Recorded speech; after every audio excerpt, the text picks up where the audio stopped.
warahmatullahi wabarakatuh. Hello, my name is Salma Farambandani with NIM 2406031100008. In this video, I will fulfill the final exam assignment of Islamic civilization history by making a video answering exam's question. Question number 2. Explain the history of the establishment of the Abbasid dynasty. In whose era was the golden age of the Abbasid dynasty? In what is the indicator? Explain the progress of Islamic civilization during the Umayyad dynasty. What are the reasons for the decline of the Abbasid Empire? The first, I will answer the rise of the Abbasid Caliphate. The Abbasid Caliphate was found in 750 AD after the overthrow of the Umayyad Caliphate.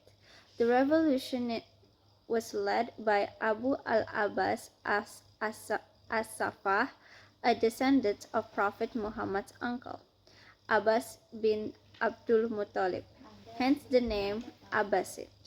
This change in leadership marked a major shift in Islamic history. The Abbasids moved the capital from Damascus to Baghdad, in present-day Iraq, shifted power from Arab elites to a more multicultural empire, including Persian, Turks, and others. The Golden Age of the Abbasid Caliphate. The Golden Age of Islam took place during the reign of Caliph Harun al-Rashid in 786 to 809 AD, and especially under his son al-Ma'mun in 813 to 833 AD. The indication of the Golden Age is 1. The scientific advancement. The founding of the House of Wisdom, Bait al-Hikmah, in Baghdad attracted scholars from various backgrounds. Innovation in mathematics, astronomy, medicine, chemistry, and engineering flourished. Scholars like al-Khwarizmi, fathers of algebra, bin Siva, Avicenna, and al-Razi became global icons. The second is the translation movement. Greek, Persian, and Indian texts were translated into Arabic, preserving and enhancing ancient knowledge. The third one is literature and philosophy. Writers like Al-Jahiz, Al-Farabi, and Al-Kindi explored theology, logic, and ethics. Arabic poetry and prose reached a cultural peak. Economic prosperity. Baghdad became a global center of trade, linking Europe, Africa, and Asia. A stable currency system and advanced infrastructure supported growth. And culture tolerance. People of different faiths, Muslim, Christian, Jews, Zoroastrians, lived together and contribute to society.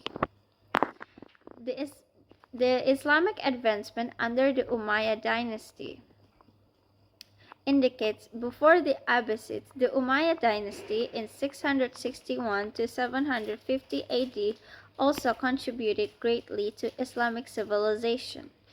Major achievement of the Umayyads: expansion of the Islamic empire from Spain in the west to India in the east. Standardization of the Arabic language and Islamic coinage.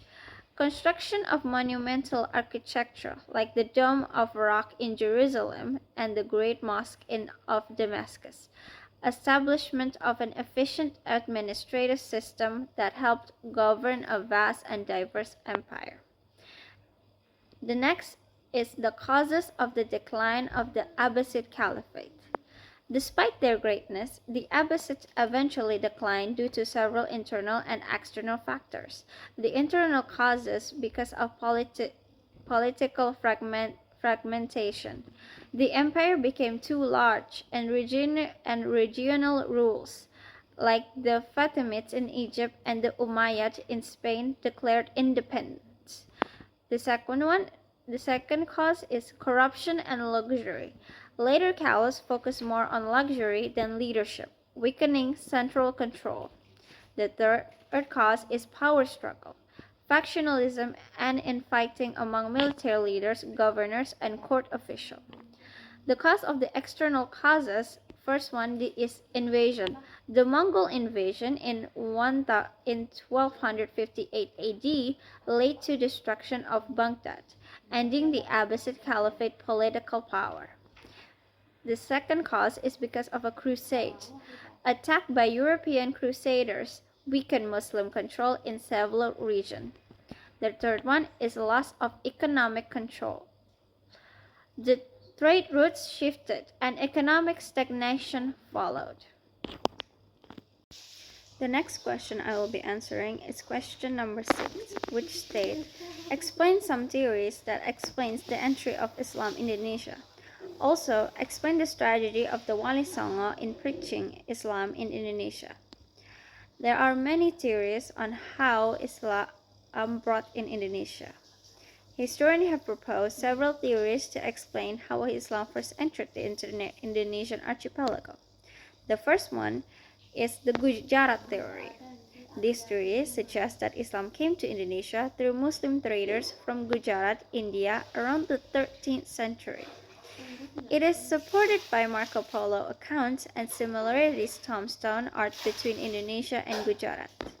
The second theory is the Persian theory, proposed that Islam arrived from Persia or Iran also through trade and missionary activities.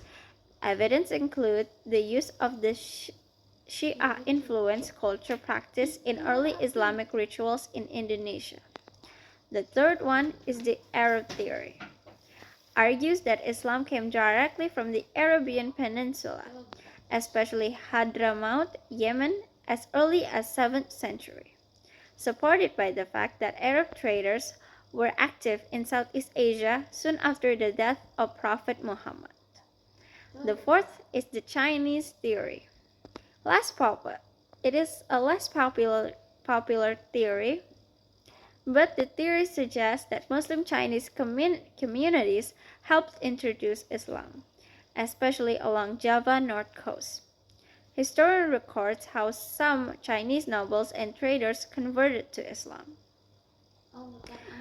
Now, in conclusion, while the Gujarat theory is the most widely accepted theory, Islam likely entered Indonesia through multiple channels, mainly trade, marriage, and peaceful preaching, and not war. Now I will answer the second question. Strategies of the Wali Songo in spreading Islam in Indonesia. The Wali Songo, or well known as the Nine Saints, were key figures in the Islamization of Java in the 14th through 16th centuries. Their approach was wise, inclusive, and highly strategic. How they spread Islam effectively is number 1, cultural adaptation. The Wali Songo blended Islamic teachings with local culture, such as wayang or shadow puppetry, gamelan music, and local traditions. This made Islam more acceptable and relatable to the Javanese people at the time. The second strategy is use of local language. They translated Islamic teachings into Javanese and used storytelling to make complex concepts easier to understand. The third strategy is education and community building. They built pesantren, or Islamic boarding schools, to educate the youth and train future religious leaders. These schools become centers of both religious and moral education. The fourth strategy is role models and personal example. The Wali Songo were respected for their wisdom, kindness, and justice in their community, which made people curious about Islam. They led by example, showing how Islam brings peace and community welfare. The fifth strategy is marriage, alliance, and diplomacy. Some of them married into local royal families, helping to integrate Islam into the political structure. They also advised kings and local rulers, guiding them towards Islamic governance. Islam came to Indonesia peacefully, not by force and not by war. It spread because it respected local culture, emphasized moral values, and was promoted by wise and compassionate figures like the Wali Songo or the Nine Saints. Their legacy continues today in Indonesia's unique blend of Islamic faith and culture diversity. The next question I will be answering is number 3 question. The question is, what is the history of the Spanish conquest? How did Islamic civilization progress in Spain? Explain the causes of the fall of Islamic power in Spain. The first one, I will explain the Islamic conquest of Spain. In the year 711 AD, a Muslim general named Tariq bin Ziyad led a small army across the Strait of Gibraltar from North Africa into the Iberian Peninsula. The Muslim forces quickly defeated the Visigothic king Roderick in the Battle of Guilidit, marking the start of Islamic rule in what would become known as Al-Andalus. Within just a few years, most of the Iberian Peninsula came under Muslim control, and a new era of civilization began. Under the Islamic rule, Al-Andalus became a center of science, culture, and learning in Europe. Cities like Cordoba, Toledo, and Granada thrived with libraries, universities, and hospitals. Muslim scholars like Averroes and Al-Zahrawi made groundbreaking contributions in philosophy, medicine, and surgery. Muslim, Christians, and Jews coexist in relative harmony, sharing knowledge and culture. Architectural marvels like the Alhambra Palace and the Great Mosque of Cordoba still stand as symbol of this golden age. But nothing lasts forever. By the 11th century, the Islamic State began to fragment into rival kingdoms called taifas, weakening unity. At the same time, Christian's kingdom in the north began a long campaign known as the Reconquista, slowly retaking territory. Without strong support from the broader Muslim world, Al-Andalus couldn't withstand the pressure. Finally, in 492, the last Muslim stronghold, Granada, fell to Ferdinand and Isabel, marking the end of Islamic rule in Spain. Even after its fall, the legacy of Islamic Spain lived on. It helped spark the European Renaissance by preserving and sharing ancient knowledge. Arabic influence remained in Spanish language, architecture, music, and even food. Al-Andalus was a shining example of how knowledge and tolerance can shape a powerful civilization. The story of Islamic Spain reminds us civilization rises through unity and knowledge, but can fall through division and conflict. The next question I will be answering is number 4. The question is, do you agree if there are historians or people who say that Islam is imperialist or colonial, especially in spreading its power? Explain your arguments why you agree or disagree. My answer to this question is no. I do not fully agree with the statement that Islam was imperialistic in the way that it spread its power. The reason is, first, we need to learn what is imperialism. Imperialism often refers to the forceful dominance of one nation over another politically, economically, and culturally, usually for exploitation. While Islamic empires did expand their territories, their approach was often very different from modern Western-style imperialism. Historically, many Islamic conquests were followed by the system of protection and tolerance for non-Muslims. For example, under the Islamic rule in places like Al-Andalus in Spain or the Ottoman Empire, Jews and Christians, known as Ahl al-Kitab, people of the book, were allowed to practice their religion, run their own communities, and contribute to society, often more freely than in some Christian lands at that time. Islam's primary mission is spiritual, not territorial. The Quran emphasizes persuasion over compulsion. Like it said in Quran chapter 2 to 256, there is no compulsion in religion. This verse shows that Islam's goal wasn't forced conversion or domination, but spreading a message.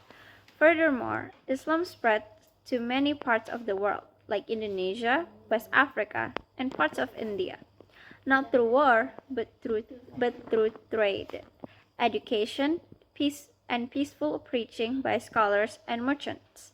These regions embraced Islam not by force, but because they were attracted to its values and teaching.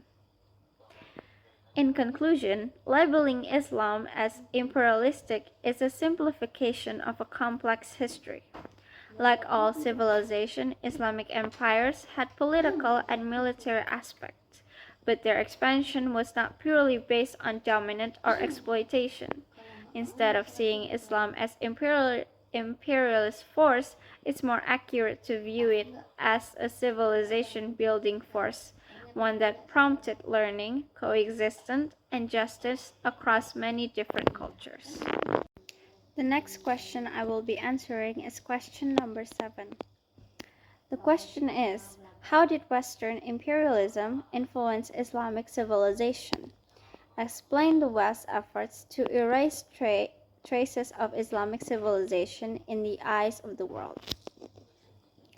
The impact of Western imperialization on Islamic civilization is Western imperialization, which intensified in the 18th and 19th centuries, had a profound and often damaging effects on the Islamic world. For example, number 1 is political domination.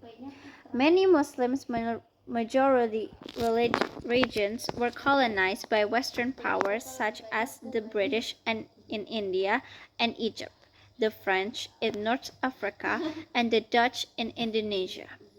Traditional Islamic governance system, including caliphates and sultans, were either weakened or completely dismantled. The second reason is the economic exploitation. Colonial powers controlled natural resources, trade, agriculture for their own benefits. Local economies were disrupted, and Muslim nations became dependent on Western markets and imports.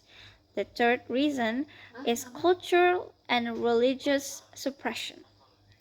Islamic education systems, such as madrasah and pesantren, were marginalized or replaced by Western-style secular schools. Local Islamic customs were discouraged or labeled as backward, and European norms were promoted as superior or modern. The fourth reason is division and fragmentation. Western imperialists often divided Muslim lands with artificial borders, i.e., skies, pitched agreement, creating conflict and disunity that persists today. This fragmentation weakened the collective strength of the Islamic world politically, socially, and economically. The second question is the Western effort to erase Islamic legacy. Western power did not only seek to dominate Muslim lands, but also to diminish the influence of Islamic civilization. These are some of the tactics they used. Number 1, historical revisionism. Islamic contributions to science, philosophy, and art were often ignored or downplayed in Western education. Achievement by Muslim scholars like Ibn Sina, al-Khawarizmi, and Ibn Rushdi were presented as minor or were credited to European figures. The second is destruction and neglect of Islamic heritage. Colonial projects often destroyed mosques, libraries, and Islamic monuments or left them to decay. Some Islamic manuscripts and treasures were taken to European museums, separating people from their own intellectual heritage. The third is spreading Orientalist narrative. Orientalist writers and scholars portrayed Islamic culture as exotic, irrational, or inferior to the West. This created a biased image of Islam in global media and academia, reinforcing negative stereotypes. The fourth reason is secularization and westernization. In colonized nations, the West pushed for Western laws to replace Sharia law and promote secularism to disconnect Islam from governance. Western dress, language, and lifestyle were enforced as the ideal, making many Muslims feel ashamed of their own identity. Despite these challenges, the Islamic world has shown great resilience. In the 20th and the 21st century, many Muslim nations have reclaimed their identity, revived their heritage, and started to rebuild their educational, political, and religious institutions. Islamic civilization is not erased. It is reawakening, with new generation reconnecting with their rich history and global contributions.